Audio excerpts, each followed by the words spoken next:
Hi everyone, welcome back to my channel.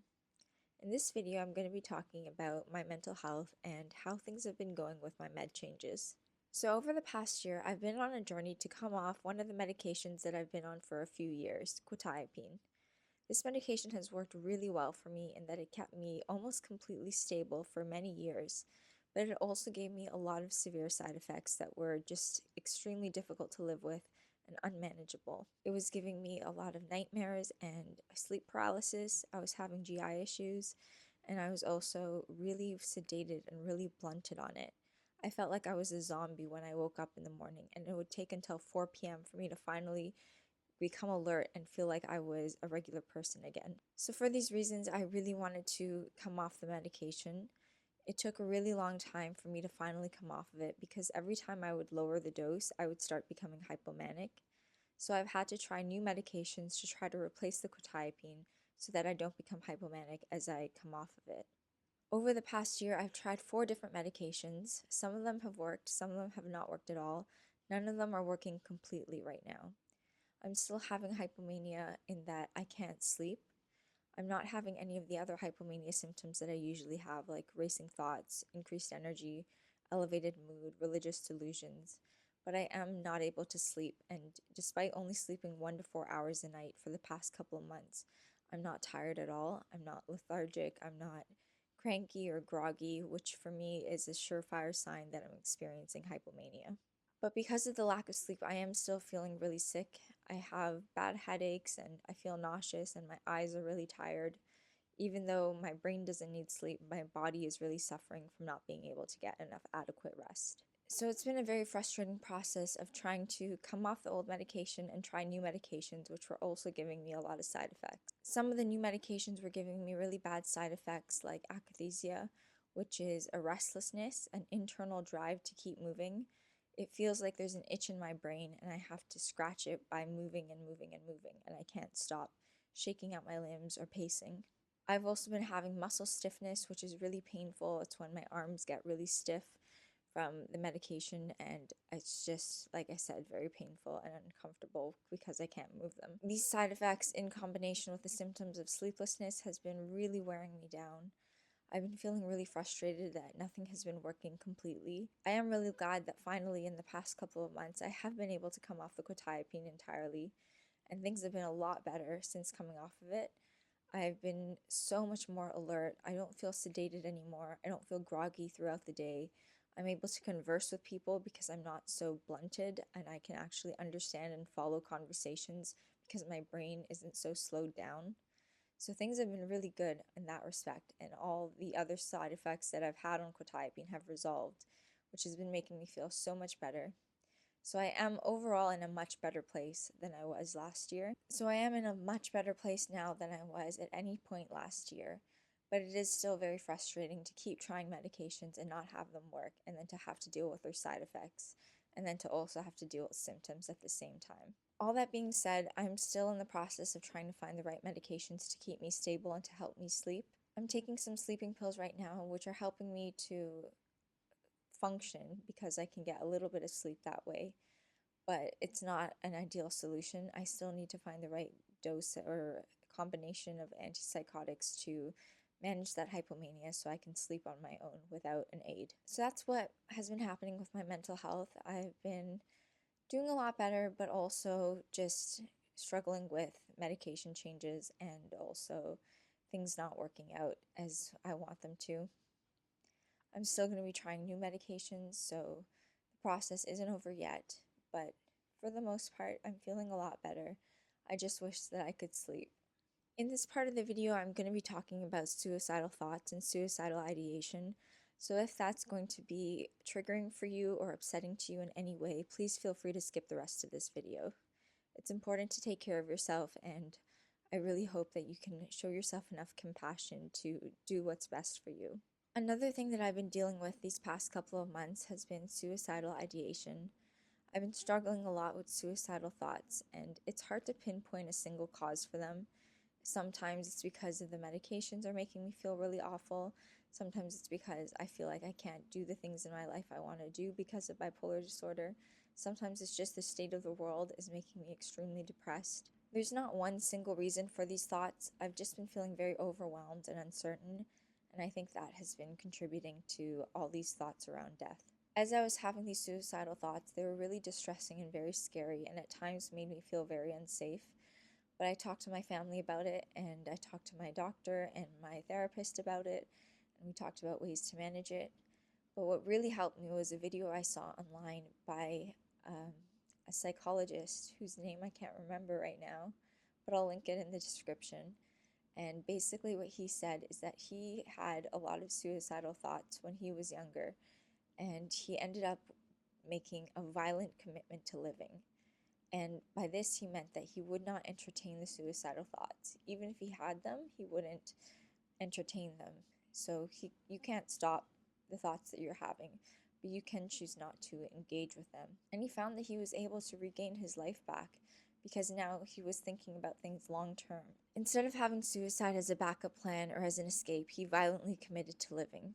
This really resonated with me because I feel like my suicidal thoughts are a knee-jerk reaction to feeling overwhelmed.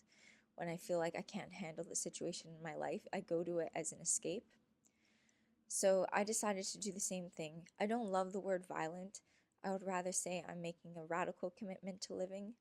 And so for the next 5 years, I decided that I'm just going to not entertain any of my suicidal thoughts. I'll allow them to be there, but I'm not going to go down that path and follow those thoughts. By making this radical commitment to living, I have been coping with my suicidal thoughts so much better. It's truly been a life-changing mindset shift. Instead of having suicidal thoughts and getting freaked out by them and being really distressed by them, whenever I have one of those thoughts, I just say to myself, I'm here to stay. And by saying that to myself, I remind myself that I'm here for the long run and I'm not going to entertain those suicidal thoughts. And it also has this added effect of helping me to do things that my depression would otherwise prevent me from doing. So, an example of this was that I was going out one day and I just wanted to wear sweats, but then I thought to myself, I'm here to stay. So I might as well put on a cute outfit and feel good about myself. Or when I'm really depressed and I don't want to take care of myself, I just say, I'm here to stay. So I might as well do my skincare routine. I might as well take a shower. I might as well brush my teeth. And so that's kind of been my mantra. Every time I have these thoughts, I just remind myself, I'm here to stay. If I'm overwhelmed by things that I have to do, I just tell myself, I'm here to stay. So what can I do to alleviate this stress? What can I do to take things off my plate? Where can I ask for help? It's become a really healthy way of coping with these thoughts for me, making that radical commitment to living and choosing to remind myself that I'm here to stay every time I have suicidal thoughts. And because of this, the suicidal thoughts have decreased in intensity, and also my distress around them has decreased a lot. Before, when I would have these thoughts, it felt like I had snapped my leg in half. It was incredibly painful and distressing. Now, when I have those thoughts, it's more like I've rolled my ankle. It's still upsetting and not fun, but it's not as painful or scary. Another thing that has helped me is something that I came up with myself that I'm calling my anti-suicide lifestyle. What an anti-suicide lifestyle is a combination of protective factors and life-affirming activities. How I came up with this idea is that during the holidays, I had a lot of parties planned, which sounds really fun, I know, but I was very overwhelmed by all the activities that I had scheduled, and this overwhelm was causing me to have suicidal thoughts. So ordinarily, I would just push myself through and go to all the parties and keep up with my obligations and commitments. But instead, I decided that I don't want to have suicidal thoughts. So I'm just going to say no, and I'm not going to go to this party because I don't want to have these thoughts anymore. And I did that, and I felt so much better afterwards. And that's what kind of tipped me off to this idea that I have a lot more power over the suicidal thoughts than I thought I had, that I can craft a lifestyle that is anti-suicidal by doing things that make me feel good and protecting myself from things that make me feel bad. So what makes up my anti-suicide lifestyle is that first and foremost, I have protective factors. The protective factors for me are my family and also this YouTube channel. Having all of you guys watching and commenting is so important to me. I find that I need that community in my life, And so, along with my family and this YouTube channel, I feel like those are really good protective factors against suicide.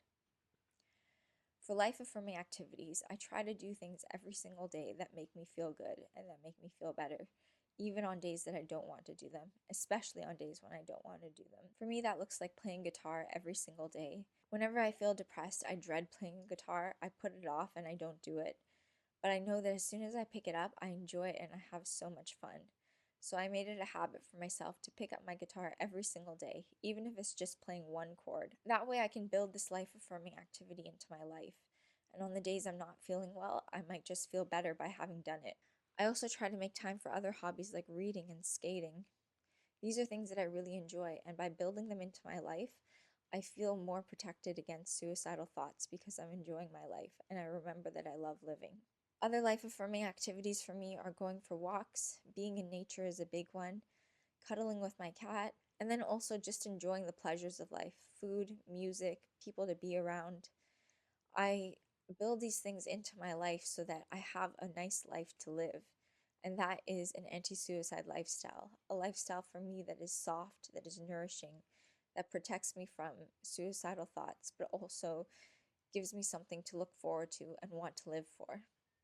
Since adopting this mindset of a radical commitment to living and choosing not to entertain my suicidal thoughts, but reminding myself I'm here to stay and then doing the right thing to take care of myself in that moment, and also crafting an anti suicide lifestyle where I am doing things that I love to do, making my life something that I love, something that I enjoy, something that I look forward to, and having things that protect me and remind me that suicide is not the answer. These things have really, really helped me overcome my suicidal thoughts these past couple of months. I've been feeling so much better. My brain still sometimes brings these thoughts up out of nowhere, but they're nowhere near as frequent or as severe as they were before. I genuinely feel like my life is a soft place to land now, and that's from implementing these strategies. I know I just talked a lot about suicidal thoughts and ideations, but I'm genuinely doing okay. I have a great support system and I have tools now to help me manage this. So there's no need to worry about my suicidal thoughts. They're just something that my brain comes up with because of my mental illness, but they're not things that I am afraid of anymore. I can just let them be and then choose to live regardless. And I've been loving this radical commitment to living. It's opened up my life. I feel like I'm thinking about my life long term. I'm planning projects now. I'm doing things that are self care that I've never done before because I am telling myself that I'm here to stay and I'm going to continue to live. So I might as well do these things that make me feel good and that are my goals and ambitions. So that's my mental health update. That's what I've been up to and how I've been experiencing my brain recently. Still going through med changes, feeling a lot better having come off quetiapine, and feeling a lot better having learned these strategies for managing suicidal thoughts. Thank you so much for watching my video, and I'll see you in the next one. Bye.